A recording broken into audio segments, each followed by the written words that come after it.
नमस्कार, आप देख रहे हैं टॉप एजेंडा। मैं हूं आपके साथ कीर्ति बिंदल। प्रयागराज से पहली बड़ी खबर। कैबिनेट मंत्री नंद गोपाल नंदी, जिन्हें कोर्ट में तलब किया गया है। जानलेवा हमले के मुकदमे में कोर्ट ने मंत्री को तलब किया है।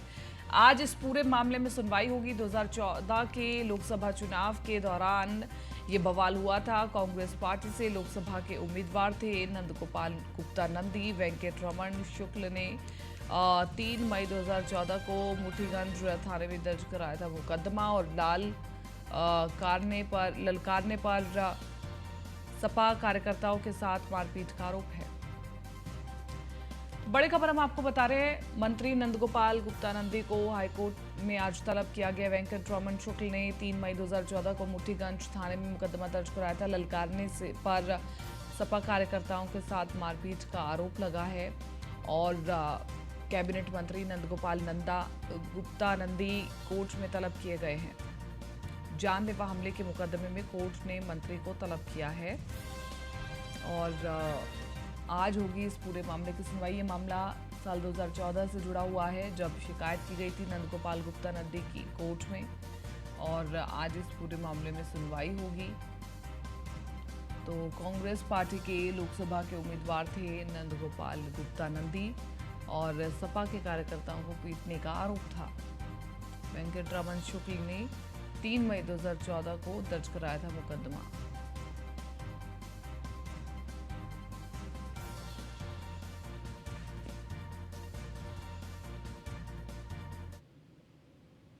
लखनऊ से अगली बड़ी खबर। यूपी नगर निकाय को लेकर के आज सुनवाई होनी है। इलाहाबाद हाईकोर्ट की लखनऊ पीठ में होगी सुनवाई। ओबीसी आरक्षण पर आज हाईकोर्ट का फैसला आएगा। चुनाव की अधिसूचना जारी करने पर रोक लगी है। तो बड़ी खबर हम आपको बता रहे हैं। पिछले कल सुनवाई हुई थी हाईकोर्ट में। हालांकि यही सोचा जा रहा था कि कल ही फैसला आ जाएगा, लेकिन हाईकोर्ट ने अपना फैसला सुरक्षित रख लिया और आज फैसला सुनाया जाएगा। यूपी नगर निकाय चुनाव होंगे या टलेंगे, ये एक बड़ा सवाल जरूर है, लेकिन परिस्थितियां यही कहती है कि यूपी नगर निकाय चुनाव होंगे, बेशक थोड़ी सी देरी से हो जाए। तो ओबीसी आरक्षण पर आज आएगा फैसला। चुनाव की अधिसूचना जारी करने पर रोक अभी लगी हुई है। तो अधिसूचना जब तक जारी नहीं होगी तब तक ऑफिशियली किसी भी चीज के लिए बड़े स्तर पर कार्य नहीं किया जा सकता। ओबीसी आरक्षण पर आज आएगा हाईकोर्ट का फैसला। सभी की निगाहें, न सिर्फ नेताओं मंत्रियों की बल्कि आम जनता की भी निगाहें इस खबर पर बनी हुई है। हमारे साथ अश्विनी लाइव बने हुए हैं ज्यादा जानकारी के साथ। अश्विनी, यूपी नगर निकाय चुनावों से जुड़ी हुई ये बड़ी खबर, आज हाईकोर्ट में फैसला सुनाया जाएगा और आज क्लियर हो जाएगा कि यूपी नगर निकाय चुनाव टलेंगे या फिर समय से होंगे। बिल्कुल बात करें अगर तो यूपी में नगर निकाय चुनाव होने हैं और ठीक उससे पहले एक पीआईएल दाखिल की गई थी। पीआईएल में कहा गया था कि सरकार ने जो ओबीसी आरक्षण जारी किया है वो नियम के तहत नहीं है। पीआईएल में भी कहा गया था कि ट्रिपल लेयर टेस्ट जो होता है वो कराना जरूरी होता है जब आरक्षण कहीं पर आरक्षित किया जाता है, लेकिन सरकार ने वो भी नहीं कराया। इसके अलावा बात करें तो रैपिड टेस्ट करा करके जो है आरक्षण नियत किया। निश्चित तौर पर उसके बाद पीआईएल दाखिल की गई। पीआईएल की सुनवाई होती है, पहले 12 तारीख तक को सुनवाई करती है हाईकोर्ट, उसके लखनऊ बेंच है। उसके बाद 14 तारीख बढ़ाई जाती है। 14 तारीख तक में जो के बाद कहा जाता है कि 20 तारीख को सुनवाई होगी। निश्चित तौर पर इस दौरान जो चुनाव की घोषणा होती है, सूचना जारी होती है, उसको जारी करने पर रोक लगा दी थी हाईकोर्ट ने। उसके बाद कल भी सुनवाई हो। कल जो है उत्तर प्रदेश सरकार की ओर से जो हलफनामा दिया गया उसमें जो सवाल कोर्ट की ओर से किया गया था उसमें जवाब दिया गया। कोर्ट ने पूछा था कि क्या आपने ट्रिपल लेयर टेस्ट होता है वो कराया था। सवाल के जवाब में जो सरकार ने कहा है कि वो ट्रिपल लेयर टेस्ट जो नहीं कराया गया, लेकिन 2017 का आरक्षण जो था उसी को लागू किया गया है जो ट्रिपल लेयर टेस्ट के बराबर है। साथ ही साथ कोर्ट ने भी पूछा था कि जो समिति बनती है, जो कमेटी बनती है, आयोग बनता है, वो क्या बनाया गया, क्योंकि नियम है किसी भी कहीं पर किसी भी सीट के लिए अगर आरक्षण परिवर्तित किया जाता है कहीं पर भी तो उसके लिए आयोग बनाया जाता है। आयोग ये देखता है कि वहां पर जो कौन सा अश्विनी, आपकी बाहुल आवाज क्षेत्र है, थोड़ी कौन सा डिस्टर्ब वर्ग आ का रही है वोटर। और हम आपको समझ नहीं पा रहे हैं। एक बार हम अपनी टेक्निकल टीम से कहेंगे कि एक बार आवाज ठीक कीजिए ताकि हम आपको सुन पाए। सूचना की चुनाव की अधिसूचना जारी करने पर रोक लगी है। यूपी नगर निकाय चुनाव होंगे या टलेंगे, ये बड़ा सवाल है। और जैसा कि अश्विनी बता रहे हैं कि कल का दिन बहुत महत्वपूर्ण रहा था और जिस तरह से याचिकाकर्ता की पीआईएल पर भी जज ने गुस्सा किया था, तो ये भी बहुत महत्वपूर्ण, और राज्य सरकार की ओर से जो पक्ष रखा गया है वो भी बहुत महत्वपूर्ण है। तो दोनों के आधार पर अब जज किस फैसले पर पहुंचते हैं, ये भी बड़ा खास रहेगा आज जानना। और यूपी नगर निकाय चुनाव होंगे या टल जाएंगे, इसको लेकर के भी आज चर्चा होगी। तो इलाहाबाद हाईकोर्ट आज अपना फैसला सुनाएगा।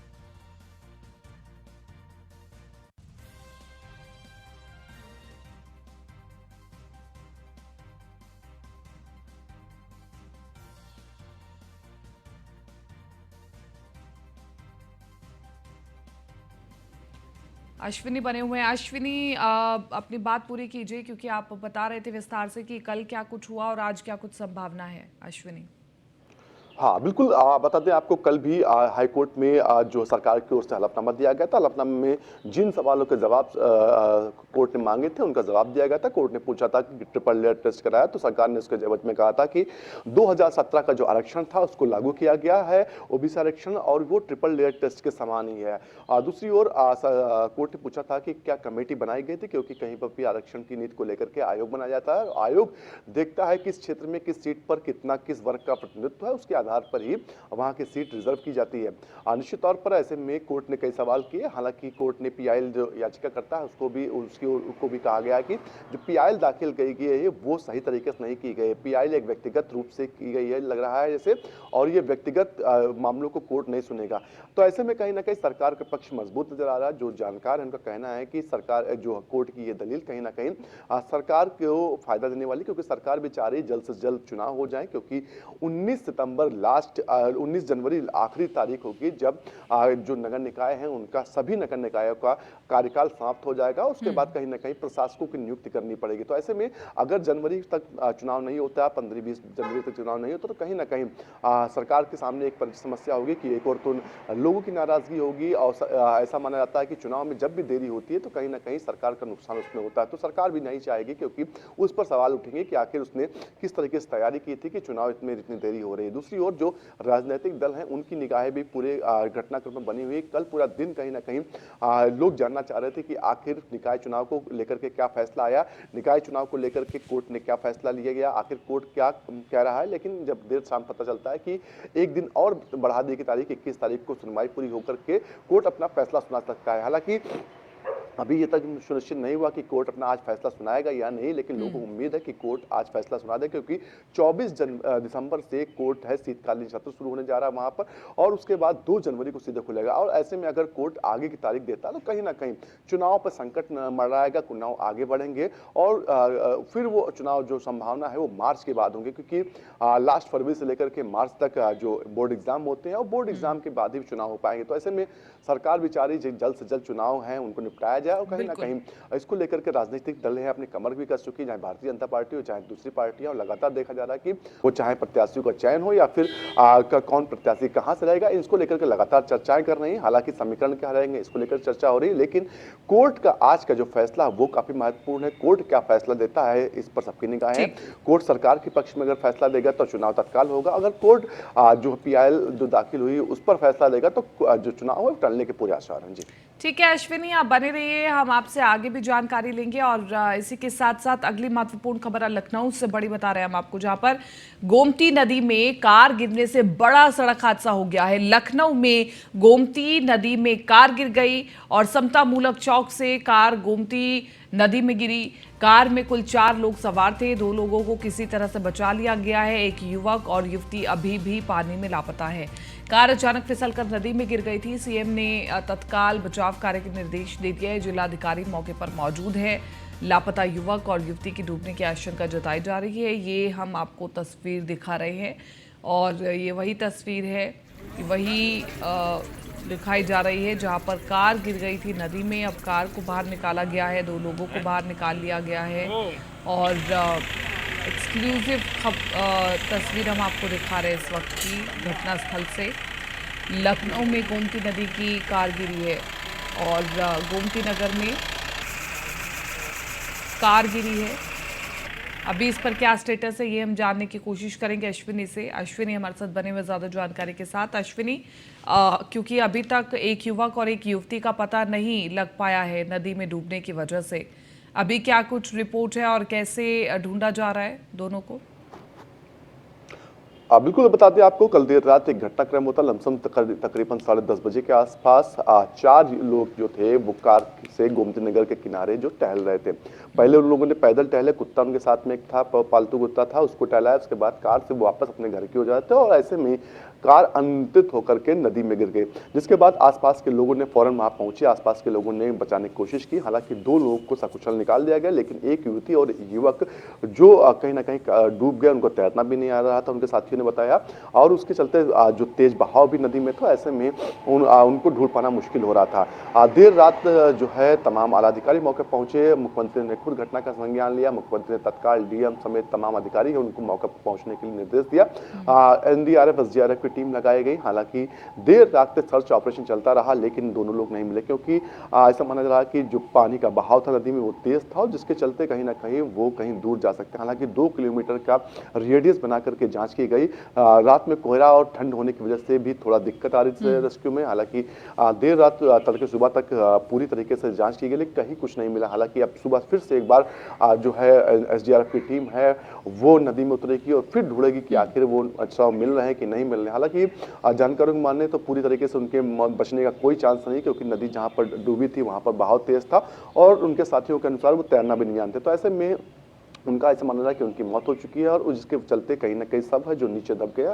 हालांकि एसडीआरएफ की टीम है लगातार ढूंढ रही है, तमाम अधिकारी अभी भी मौके मौजूद है। जी ठीक है अश्विनी, शुक्रिया तमाम इस जानकारी के लिए और बातचीत के लिए। और इसी के साथ साथ आगे बढ़ रहे हैं मेरठ से अगली बड़ी खबर। विवाद सुलझाने बैठी पंचायत में पथराव का पूरा मामला, मारपीट का वीडियो वायरल हो रहा है और पंचायत में दोनों पक्षों में जमकर मारपीट हुई है, जमकर लाठी डंडे चले हैं। बुजुर्ग को बेरहमी से पीटा गया है। 6 लोग गंभीर रूप से घायल बताए जा रहे हैं। थाना लिसाड़ी गेट के समर गार्डन में पंचायत चल रही थी, जहां पर ये बड़ी घटना सामने आई है। और कहा तो मामला सुलझाने के लिए पंचायत बिठाई गई थी, लेकिन मामला और उलझ गया, मारपीट तक नौबत पहुंच गई। पंचायत में दोनों पक्षों में जमकर मारपीट हुई और लाठी डंडे चले। बुजुर्ग को बेरहमी से पीटा गया। 6 लोग गंभीर रूप से घायल बताए जा रहे हैं इस मुठभेड़ में। इस हाथापाई में थाना लिसाड़ी गेट के समर गार्डन में ये पूरा हादसा हुआ है। विवाद सुलझाने बैठी थी पंचायत। अतुल शर्मा बने हुए ज्यादा जानकारी के साथ संवाददाता। अतुल शर्मा, कैसे ये विवाद शुरू हुआ? क्योंकि विवाद सुलझाने के लिए पंचायत बुलाई गई थी और पंचायत में ही दोनों पक्षों में जमकर लाठी डंडे चले। देखिए, मेरठ के थाना लिसाड़ी गेट क्षेत्र का मामला है, जहां पर पति पत्नी के विवाद को सुलझाने के लिए पंचायत बैठी थी। पंचायत ही आपस में भिड़ चुकी है, क्योंकि देखा जाए तो जो पंचायत के लोग हैं वो आपस में ही अग्रेसिव होकर के एक दूसरे पर चढ़ बैठे, जिसको लेकर के जो पति पत्नी के विवाद को छोड़ करके आपस का ही विवाद बन गया। जिसके बाद पुलिस ने 4 लोगों को मुकदमा दर्ज किया है और जो अज्ञात लोग हैं उनको पुलिस तलाश कर रही है। देखा जाए तो 151 में पुलिस ने चालान भी किए हैं कई लोगों के, और साथ ही दर्जन भर से ज्यादा लोग हैं उन पर अज्ञात में मुकदमा भी लिखा गया है। पुलिस का कहना है कि मामले की जांच की जा रही है। साफ तौर पर देखा जाए तो ये थाना लिसाड़ी गेट क्षेत्र का मामला है।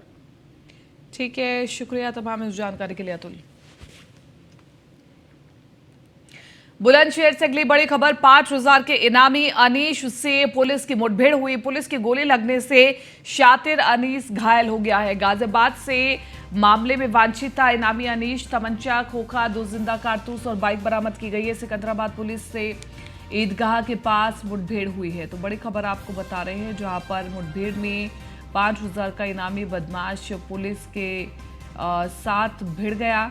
तमंचा, खोखा, 2 जिंदा कारतूस इस आरोपी के पास से पकड़े गए हैं। और इसके अलावा बढ़ते अपराधों पर रोकथाम के लिए ये बड़ी कार्रवाई मानी जा रही है।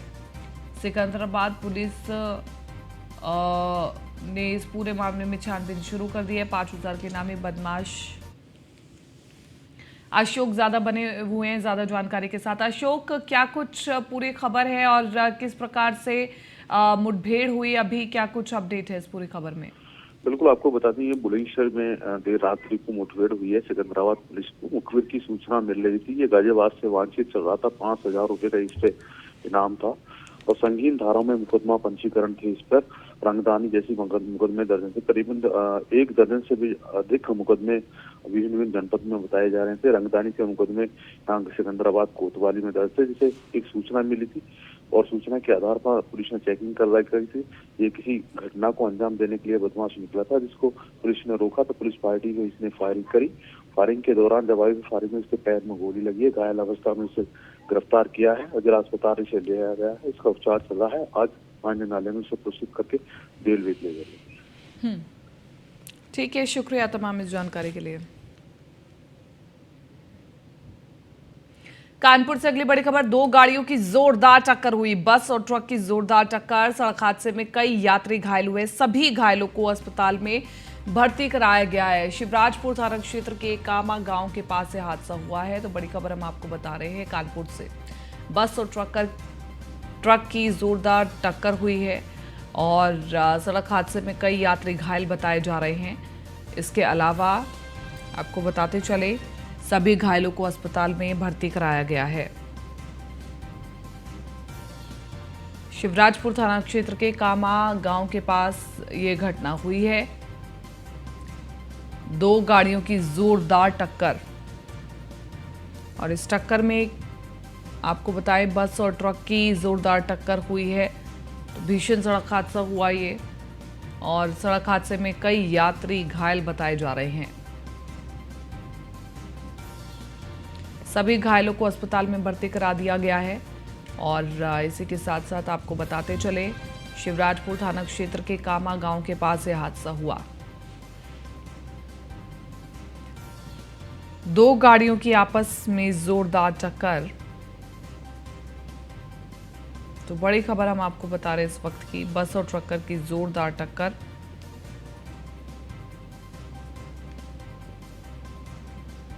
तो इस वक्त की बड़ी खबर हम आपको बता रहे हैं, सभी घायलों को अस्पताल में भर्ती कराया गया है।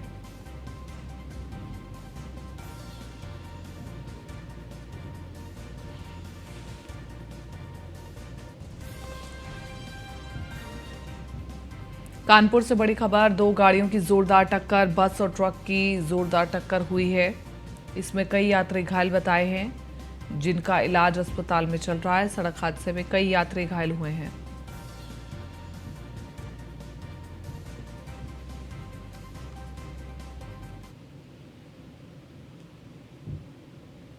ग्रेटर नोएडा में न्यूज़ 1 इंडिया की खबर का बड़ा असर हुआ है, क्योंकि हमने इस खबर को प्रमुखता से दिखाया और इसका असर भी हुआ है। यथार्थ अस्पताल प्रबंधन समेत स्टाफ खिलाफ के मुकदमा दर्ज हुआ है। न्यूज़ 1 इंडिया ने लापरवाही यथार्थ अस्पताल की प्रमुखता से खबर दिखाई थी।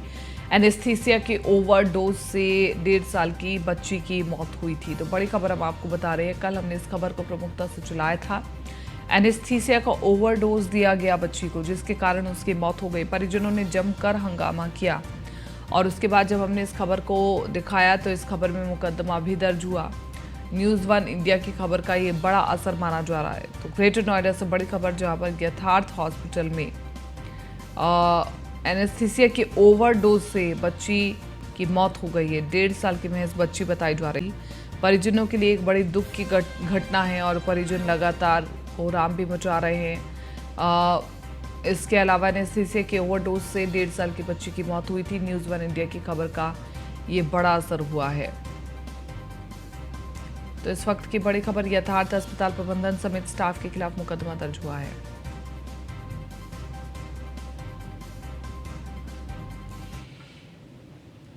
आगरा से अगली बड़ी खबर, पत्नी की हत्या कर थाने पहुंचा आरोपी। दूसरी शादी के विरोध पर गला दबाकर की हत्या। दंपति के बीच लंबे समय से विवाद चल रहा था। सिकंदरा थाना क्षेत्र के पश्चिमी पुरी का पूरा मामला बताया जा रहा है। दूसरी शादी के विरोध में गला दबाकर हत्या की। दंपति के बीच लंबे समय से विवाद चल रहा था और ये विवाद इतना ज़्यादा बढ़ गया कि पत्नी की गला दबाकर हत्या कर दी गई। सिकंदराबाद थाना की पश्चिमपुरा का पूरा मामला। आगरा से बड़ी खबर, पत्नी की हत्या कर थाने पहुंचा आरोपी। दूसरी शादी के विरोध पर गला दबाकर हत्या की गई। कृष्णा त्यागी बने हुए ज्यादा जानकारी के साथ संवाददाता फोन लाइन पर। कृष्णा त्यागी, क्या कुछ अपडेट है पूरे मामले में? पुलिस ने कैसे कार्रवाई करनी शुरू की है? बिल्कुल बिल्कुल, मैं आपको बता दूं, ये थाना सिकंदरा के पश्चिमपुरी का ये पूरा मामला है, जहां पर आरोपी ने अपनी पत्नी की गला दबाकर हत्या कर दी थी और उस खुद ही थाने में जाकर उसने अपना जो पूरा वारदात थी वो कबूली है। और जानकारी के अनुसार पता चला है कि इस आरोपी की 2 शादी हुई थी, एक गांव में रहती थी, एक शहर में रहती थी। शहर में उसका एक बच्चा था और आए दिन इस तरह का विवाद रहता था, जिसके चलते इस तरह की वारदात को अंजाम दिया। मौके पर पहुंची पुलिस ने शव को पोस्टमार्टम लेकर पुलिस पूरी अस्पताल में जुटी है कि इस वारदात के पीछे और भी कोई कारण तो नहीं है, इस बात का भी पता लगाया जा रहा है। लेकिन देखने वाली बात यह है कि इस पूरे मामले में क्या तथ्य निकल के सामने आएगा, आखिर ये मामूली विवाद ही सामने आएगा या अन्य कोई भी और भी जैसे समस्या हो सकती है वो भी सामने देखी जा सकती है। ये देखने वाली बात होगी। ठीक है कृष्णा, शुक्रिया तमाम इस जानकारी के लिए। कोरोना पर कंट्रोल के लिए भारत ने कमर कस ली है। चीन में बढ़ते कोरोना के बीच भारत अभी से अलर्ट मोड पर आ गया है। स्वास्थ्य मंत्री मनसुख मांडविया ने आपात बैठक बुलाई है। स्वास्थ्य मंत्रालय के अधिकारियों के संग ये बैठक होगी और स्वास्थ्य मंत्रालय के अधिकारियों के साथ बैठक में मौजूद रहेंगे मनसुख मांडविया। स्वास्थ्य मंत्री मनसुख मांडविया ने ये बड़ी बैठक बुलाई है। तो जिस तरह से चाइना में कोरोना बढ़ता जा रहा है, लगभग 60% जनता कोरोना संक्रमित बताई जा रही है और अगले 3 हफ्ते में ये प्रतिशत और बढ़ने वाला है, ऐसा वहां के वैज्ञानिक बता रहे हैं। लेकिन ये देश भर के लिए चिंता का विषय है और अन्य देशों के लिए भी चिंता का विषय है कि चीन जैसी कंट्री एक बार फिर से कोरोना संक्रमित हो गई और एक बार फिर से एक बड़ा खतरा दिखाई दे रहा है। हम मुश्किल से मास्क फ्री हुए थे, लेकिन अब फिर से वही सिचुएशन आ सकती है कि आपको मुंह पर मास्क लगा करके रखना होगा, सैनिटाइजर का इस्तेमाल करना होगा, 2 गज की दूरी को मेंटेन करना होगा। तो तमाम ये चीज़ें रहेंगी जिसको लेकर के बड़ी खबर बताई जा रही है।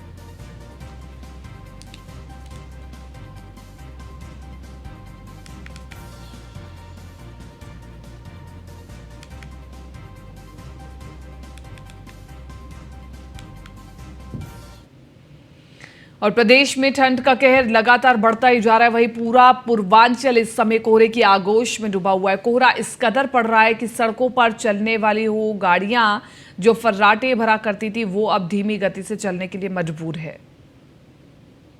आज गोरखपुर महानगर में खास तौर से अगर बात की जाए कोहरे की, तो कोहरे के आगोश में डूबा हुआ है पूरा महानगर। आप देख सकते हैं कि दूर दराज तक जहाँ तक नजरें जा रही हैं वहाँ तक कोहरा ही कोहरा देखने को मिले। सड़कों पर जो भी गाड़ियाँ चल रही हैं वो गाड़ियाँ धीरे धीरे अपने गंतव्य तो जा रही हैं, लेकिन लाइटें जला करके चलने के लिए मजबूर हैं। खास तौर से आज का कोहरा बहुत भयंकर ही कोहरा गोरखपुर ही सहित पूर्वांचल में पड़ रहा है। सड़कों पर जो गाड़ियाँ दौड़ती थी, फर्राटे भरती थी, आज उन गाड़ियों की रफ्तार पर लगाम कोहरे ने लगा दी है। Harendra Dubey, news 1 India, Gorakhpur. फिलहाल इस बुलेटिन में मेरे साथ इतना ही, लेकिन आप बने रहिए न्यूज़ 1 इंडिया के साथ।